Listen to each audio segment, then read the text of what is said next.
Well, just like millions of viewers all over the world, I sat glued to my TV set for several hours, watching the presentation of the much awaited inauguration ceremonies of not only the president of our dear nation, but also governors of other states across the country. Well, for me, visually, the ceremonies lacked the most important ingredients, which is necessary at events like this, events of this magnitude, and that's planning and control. As important as the content of the president's speech and the overall messaging of renewed hope could have been, the import and potential impact was lost in the mishmash of chaotic and uncoordinated event management, which was displayed by the event planners. As a PR tool, the organizers who had at least 4 years to prepare for this event failed to be deliberate about the importance of using this event to project to the world that Nigeria has renewed hope indeed for the future, from the venue setup to seating arrangements, protocols, crowd control. Not to talk about photographers, security operatives who turned into selfie photographers, the lack of leg room for the celebrants, the outgoing and the incoming presidents were struggling, for space, and even the officiating dignitaries were lost, to the viewing audience, both physically present and watching from home. This must have been a colossal disaster for most.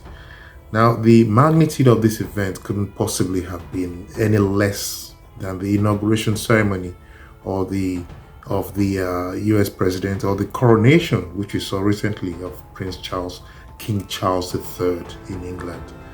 A lot of people would have watched those events and, envied the preparation that went into it. Not the same can be said about this our inauguration event held here. Really, for us to succeed as a nation, we need to pay attention to details such as this. Again, I stress that the PR value of professional management of this kind of event cannot be overemphasized. This was a chance that we really missed. We dropped the ball here. We bungled it again in typical Nigerian style. Now imagine a Ghana or Kenya or South Africa presenting their new president. Imagine the planning and the implementation of such an event. This is not to say that we don't have the capability or the ability or the resources to do so. It's just that we don't have the willpower. And I wonder what's happening. Well, like we always say, dress the way you wish to be addressed. This time, we didn't get that memo. That memo was lost. We presented ourselves as a group of disorganized people for the world to see. But all is not lost. The same event will come again in 4 years. Enough time this time for us to plan ahead and maybe for once produce a worthy, visually pleasant and befitting inauguration ceremony for our leaders. Maybe it's just not a Nigerian thing to pay attention to finishing. But guess what?